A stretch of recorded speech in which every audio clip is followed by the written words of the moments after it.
On the podcast, the utter bullshit, bluff and banter of one of the three so-called wise men of New Zealand rugby. I will tell you tonight what the country's mainstream sports media want to tell you, but they can't and won't for fear of being locked out. When you put the black jersey on, it'll take you to a special place. A special place? Where the All Blacks will do this? When we talk about rugby, we've got to aim up. Aim high? Sorry, but the public's being fed out of bullshit about the game we love. I'm calling it. It's my duty. Bullshit doesn't just stick to the walls of Parliament. When someone is paid heaps to be in charge of something, watch out. Do they really know what they're talking about? Or is waffle a wall put up to hide incompetence? Let's go. Are we paying these people to front up, or are we paying them to fly to Wellington to eat their lunch? Should you really lose your career for refusing to take part in a 90-minute lesson about Māori culture? This government doesn't actually have any idea how to get economic growth. Show us what you made of, Prime Minister. Editor-in-Chief with Duncan Garner. All right, good evening, everybody. Welcome to the program. You're with the Editor-in-Chief. Nice to have you here, and please subscribe. It really helps us stay around. We appreciate it. Tonight, the waffle and full public wankery of corporate speak. I'm over this. It's corporate spit and tuck. We're having no idea is masked by a wall of words that's meant to sound like greatness is hovering nearby. Sadly, I'm not suckered and fooled by this nonsense. It deeply worries me, actually. It's a disease that threatens to seriously infect the All Blacks. It hasn't yet reached Razor and the hard man Ryan, but it's RIP to Scotty Hansen, a man described by Sky TV as one of the three wise men, a man paid a shitload to be in charge of one of the finest things in New Zealand history. That is the mastery and skill of the All Black backline. A once fed, powerful, creative machine that the world had no answer for. Cullen, Lomu, Bunce, Robertson, Carter, Fox, Stanley, Umanga, Nonu, Lomu. Now we have the answers. They come from Scotty Hansen. But the problem is this. If we accept his answers, then what's our question? Let me clear this up. And just an official warning or clarification before we do this, I offer no apologies to grown men or high and mighty organisations and institutions hurt or offended during the making of this broadcast. It's entirely intentional and deliberate. So let's go. It's the Slam Dunk. Okay, so here at the podcast, we like to cut to the chase, get to the meaning of what's going on, and let you know what we think. I pride myself on being clear about where we sit, what we're saying, and calling out those in power whom hold huge responsibility in power, but who hide their total confusion about what's going on behind complex waffle and full frank and meaningless dressed up word salads.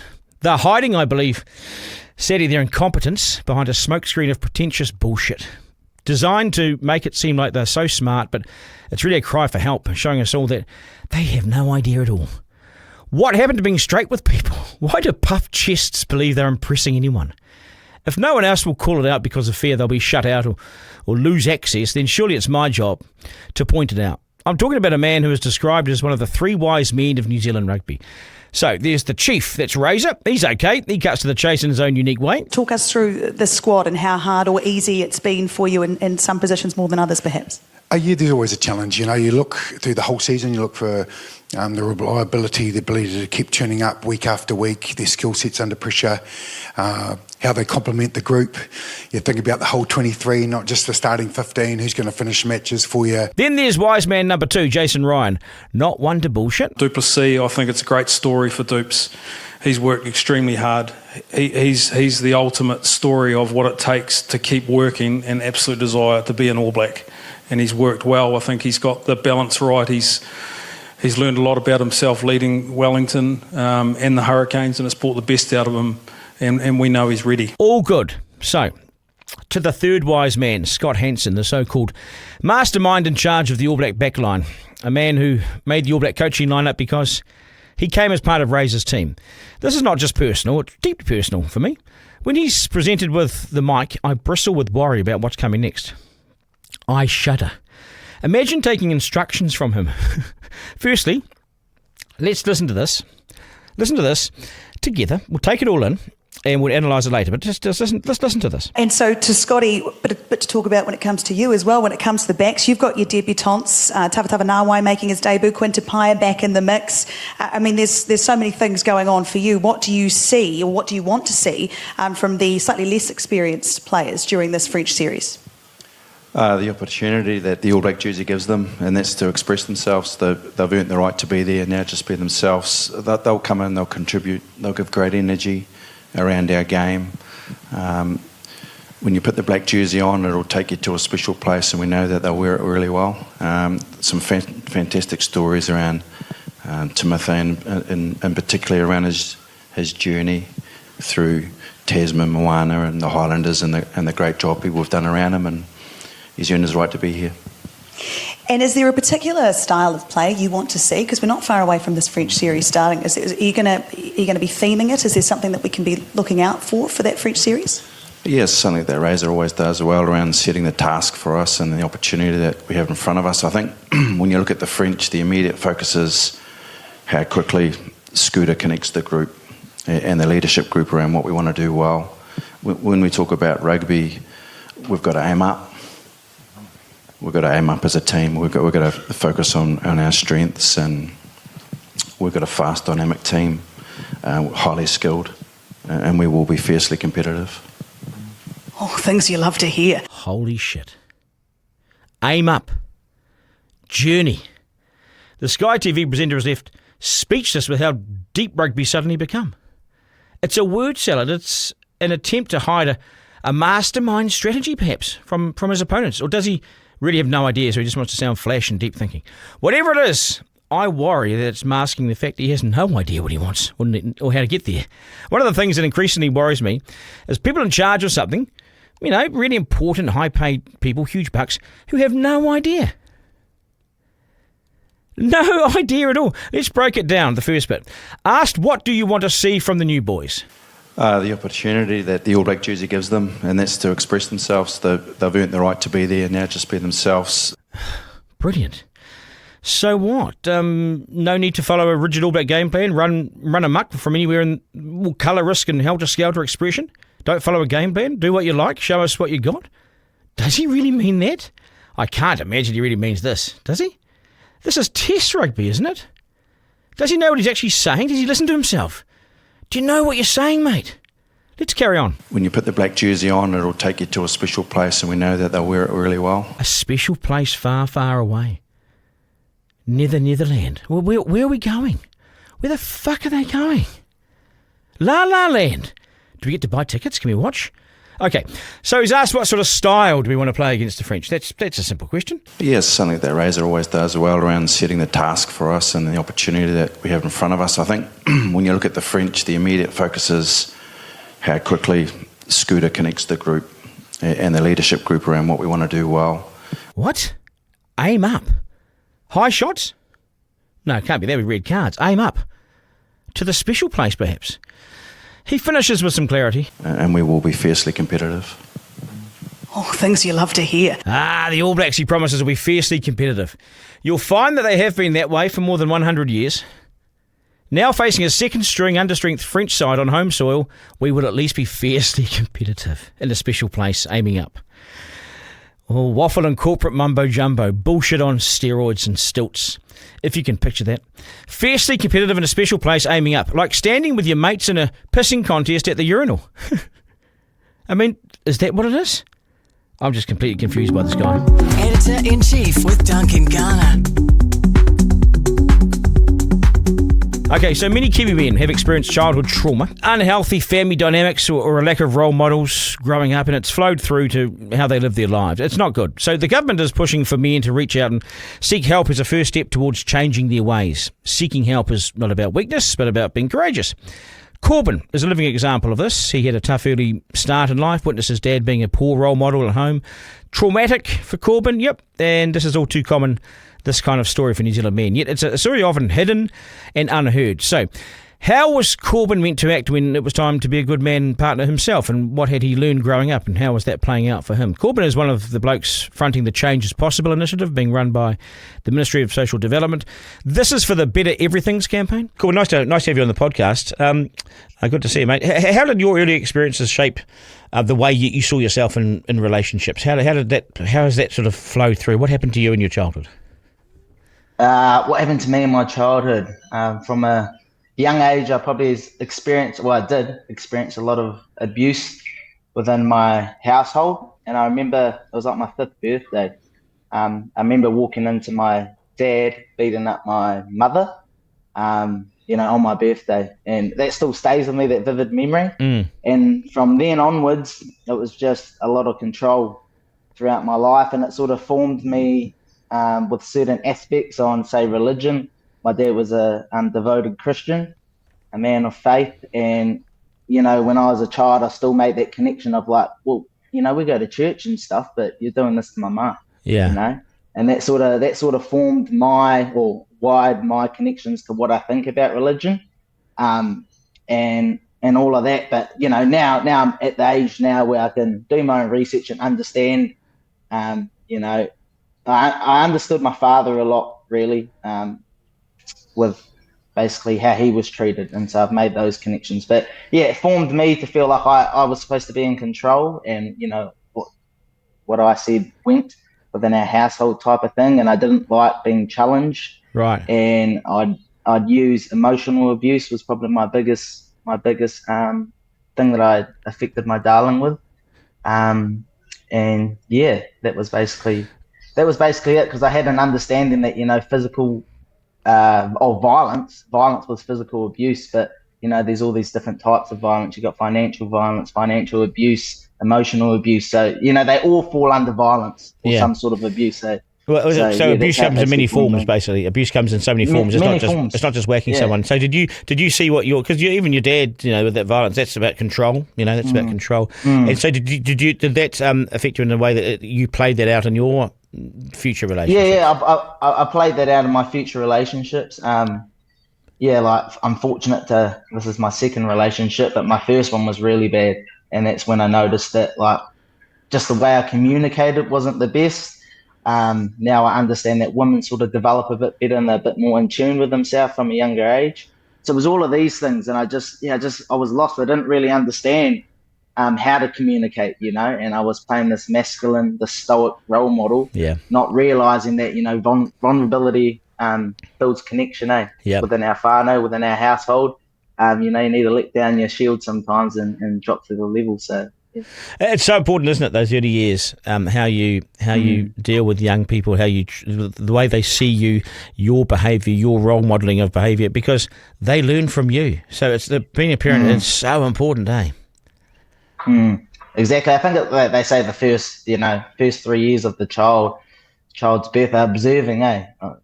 Doesn't necessarily mean the language coming out of their mouth, but it's the tone, the facial expressions, all of these things you pick up on them.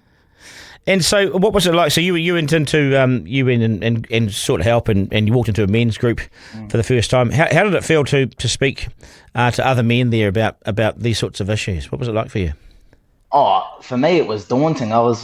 My self-critic was saying, I don't need to go to this, I'm not using physical abuse, and all of these things. It was really daunting for me because I think I'm a bit of an introvert, so going into a crowd like that and being vulnerable with people you don't really know, everyone sort of was a bit standoffish at the start, but I just learnt so much.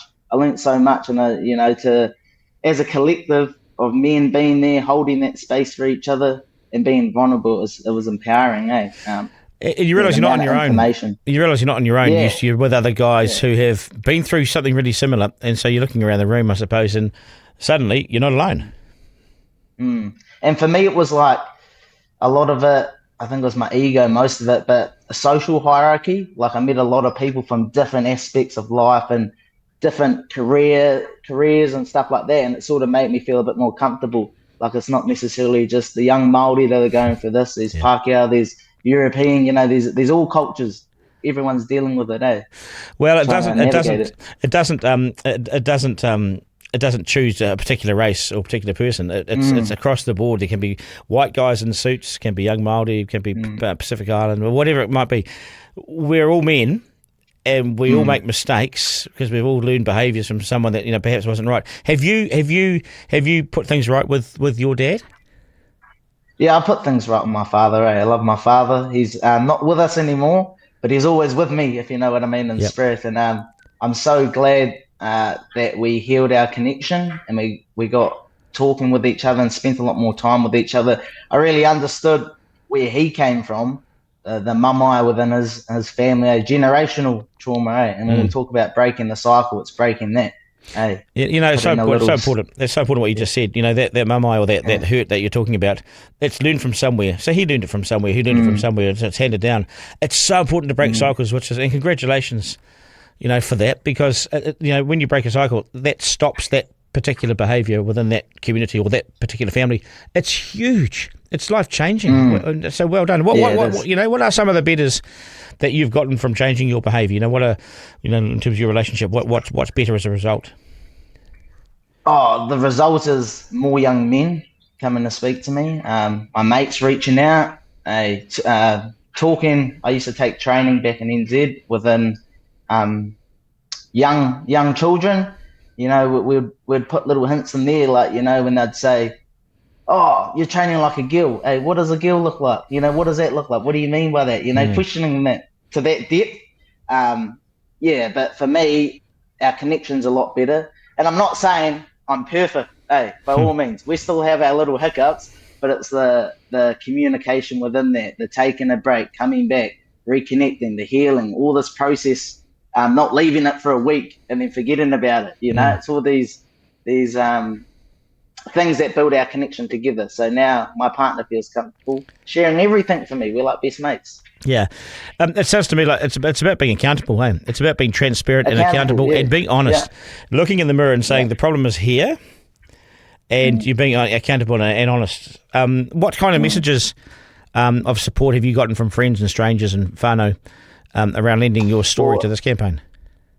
Oh, they're saying it's so empowering for the start. It's so empowering. And, a lot of people, I didn't expect that from you, all of this stuff. Hearing from people that I worked amongst but not necessarily had a connection with, reaching out and saying, wow, like this is what I'm going through at the moment.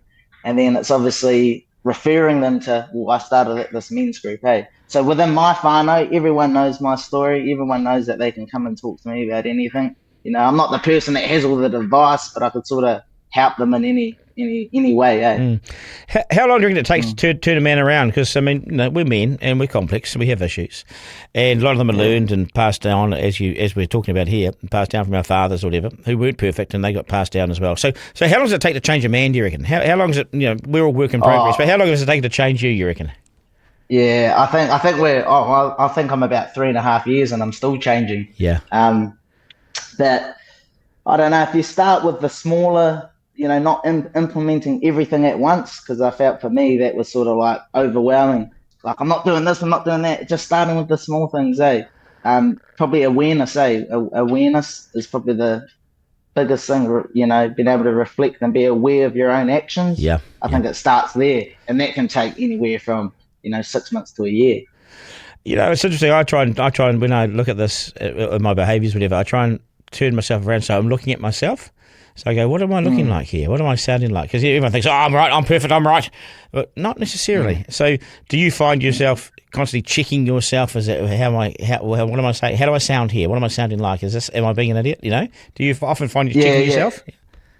Yeah, I checked myself, but I used to have to set alarms, as funny as it sounds. I used to set alarms to go through, like, have I had enough water? Have I ate?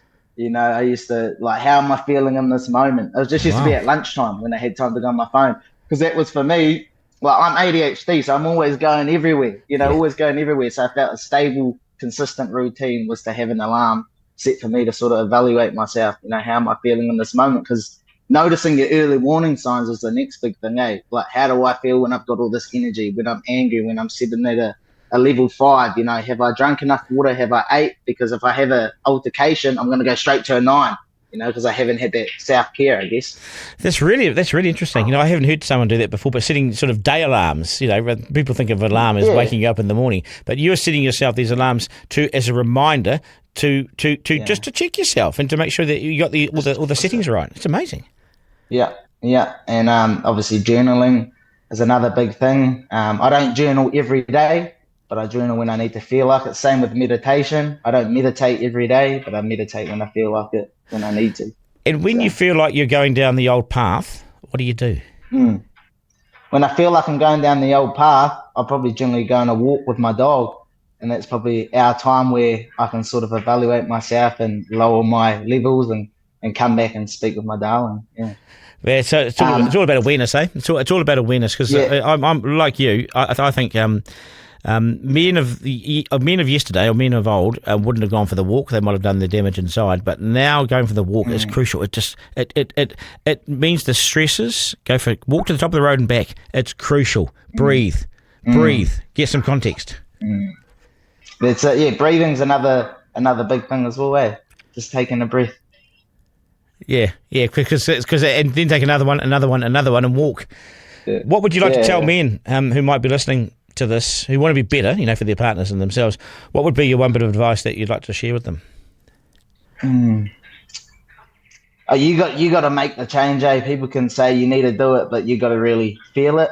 And then upon that, when you're going through that change, you start to feel this feeling of empowerment, because you can notice yourself changing. It's more of I felt like for me, it was like a spiritual, I felt spiritually uplifted because I'm bettering myself. Yes. And then with that, just like anything, you can apply this to any aspect of life, but consistency builds momentum, So true. So anything we're consistent with, it just starts creating this momentum, and it just, you just keep going on the up. You're onto it, man. I'm really impressed with you because consistency is repetition. And repetition, if you repeat good things, you repeat good things, have good people around you, that's quite crucial too. If you have good friends, good people, then you will repeat success. And so it's a constant reminder. Do you reckon you'll get to the stage where you don't have to have the alarms, where you don't have to keep checking yourself because the behaviour will become so permanent and so repetitive that you won't need to recheck yourself? Do you reckon you get to that point? Yeah. I think I'm always going to be checking myself, but I'm not doing the alarms now. I'm quite aware of myself and how I speak to others and problems that I occur. I'm very aware of myself now. Yeah. And I think that's, we go back to that quote, consistency builds momentum. I never used to meditate. I never used to journal, but I started to feel like it was good for me. And then, I don't like the Duncan, I don't like the thing of, you need to meditate every day. Yeah. You need to journal every day. It's I think it brings it back to yourself, your teenager, like doing it when you feel like it, when you feel like you need to do it, not necessarily going off what other people say. So. Well, and I think that's a really important thing to actually just to repeat, because as a man, potentially with these issues, the last thing you want to be doing is be told what to do all the time, because that might be some of the reason why we're like this. So if we get told, if we get instructed to do something, that might be a bit of a barrier. But you take responsibility for that behaviour, and then you every couple of days you'll do that, and so that's accountability. But as long as you do it, but not following some sort of rigid timetable of doing it, because people will push back on that, I reckon. Yeah. You're exactly right. Yeah. Exactly right. What about the final thing? What about those staunch men, those guys who think, I'm not going into that men's group, no, look at that, mate, that's not me, mate, no, I'm not going to share that. But you actually go through that door and then the world changes, eh? Yeah, the world changes when you walk through that door. And what I noticed is I had a lovely lady, Kay, that was just like, she just always looked after me, but she always challenged me. And I'd come home from that men's group, and this is when my partner and Ella and I would talk as a collective and go, what do you think about this? What do you think about this question or this topic we talked about during men's group? So when you go into men's group and you feel like you're getting picked on or you feel like you're challenged, that's a good thing. Hey, you don't want to walk out of there feeling like you know everything. You want to walk out of there thinking about it, because when you're challenged, you're going back home and you're thinking in your head, okay, I can't really see that view, and you end up making a connection or a breakthrough where you understand. So being challenged is good. It's very confronting first walking in there, and it's something that, I think after a month you generally get comfortable with your men around you. Awesome. Hey, great journey, great story, and all the best, eh? Take care of yourself, look after yourself, stay strong. Yeah, thank you, Duncan. Can I leave us with a whakatauki? Aye. It's ko waimatua te kuri o rātou, eh? Who are we if not for them? So have a think about that. I'm not here if it wasn't for all those people at Changeability, all my whānau around me that supported me, eh? And break the cycle. Good take, bro. Awesome. Well done. Yeah. Kia ora, bro. Thank you, mate. Cheers. Kia ora. Editor-in-Chief with Duncan Garner. Yeah, nice guy and doing well as well. Right, I want to bring in my man, direct from Crusaders country. Just initially before we do letters, was I Scotty Hansen? It's okay. I just saw your face. Yeah, it's pretty mumbo jumbo stuff, eh? Yeah, it's interesting. I don't know. I don't pick on I only pick on politicians, really. Yeah, it's good to branch out every now and then. But yeah, plenty of material. Yeah, when you've got like Razor and the team around you like that, it's pretty easy for someone to kind of shrink back and, you know, not necessarily pull their weight because they don't really need to. You know what I mean? You got two fantastic coaches on either side of you, you know. So maybe he's just finding it a bit easy at the moment, so he's cruising a little bit. But yeah, I don't know. I mean, let's give him a chance. Let's see what we do. Who knows? Maybe the backs will just absolutely smash it against France, and then we'll eat our words. But exactly. I mean, if he smashed, if the All Blacks backline is a brilliant piece of machinery this year, I will eat every one of the words that I've said somehow.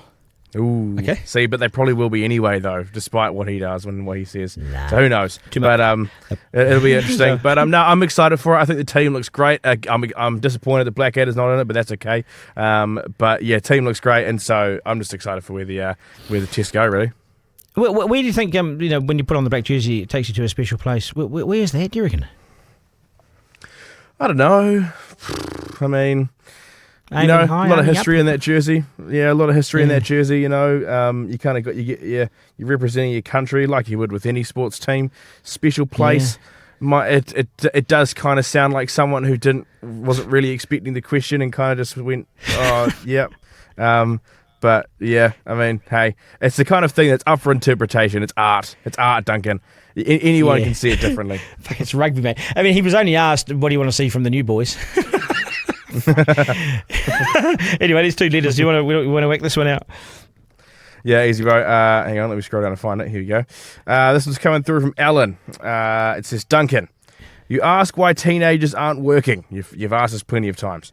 They see they'll never buy a home with an average job. Multinational companies are all over everything. Housing, food, transport. They will not own anything and they will not be happy. The big corps only survive because of our energy. People are waking up and walking away. That's why unemployment is rising. Alan. Yeah, it's interesting. I was going to ask you this question. Do you feel like home ownership is further away than ever before, and that the society is controlled by very few big corporates and people, and you've got two chances: a shit show and a big shit show of getting anywhere. You're more hopeful than that, eh? Yeah, I'm definitely more hopeful than that. Yes, the housing market is difficult at the moment, but from what I have been hearing, it's getting better, and that's good. You know, obviously the country wasn't in a fantastic place financially for the last couple of years, and so hopefully we'll start to see that turning around. Yeah, I mean, the housing market is one thing. Yeah, there are a lot of big corporations out there. I feel like in New Zealand we're pretty safe from that. You know, you've got your foodstuffs and that kind of thing. They can mark up their own prices and blah blah blah. But I think for the most part we're doing okay. And as well with those big corporations, if you work for them, they will pay you.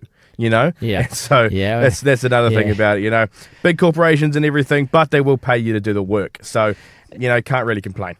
We still need the big foreign investment companies in here. You know, they bring their money. I mean, this is the company that we're broadcasting from here. This is an Australian owned, dominated. The money behind it is Australian. And are we anti that? Of course we're not. So I'm not as conspiratorial as Alan. No, definitely. It depends. You know, if you want to be run by corporates, you can be.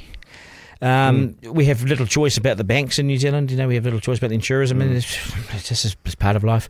Yeah. You don't have to go. You still go to your local mechanic, mate. You know, and get repaired. Oh, exactly. You know?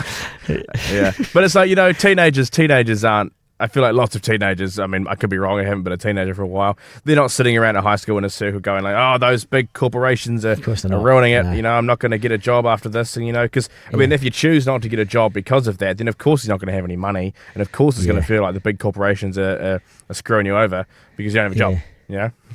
Yeah, let's go and be a little bit more glass half full on that, eh? I'm not working because there are too many big corporates. Yeah. God, I'll give you a man card back too today. You're allowed your comments yesterday. You've faced your 24-hour. Thank you. Suffering over. The lockdowns were okay. Says a guy in Christchurch. The lockdowns were fine. What was wrong? Well, they were really well run. Editor-in-Chief with Duncan Garner. Okay, that is us. Thanks for your feedback and support. Get in touch with our social media, Duncan Garner Podcast on TikTok, Instagram, or flick us an email at duncan@rover.nz. To my team, thank you. Thank you for always being fun about it. And remember, life is no dress rehearsal, no curtain raiser. This is it. We live in one of the best places on earth. So get out, enjoy it, speak with clarity, think clearly, have some fun, and have a great rest of the evening. Take care. Ta-da. Editor-in-Chief with Duncan Garner.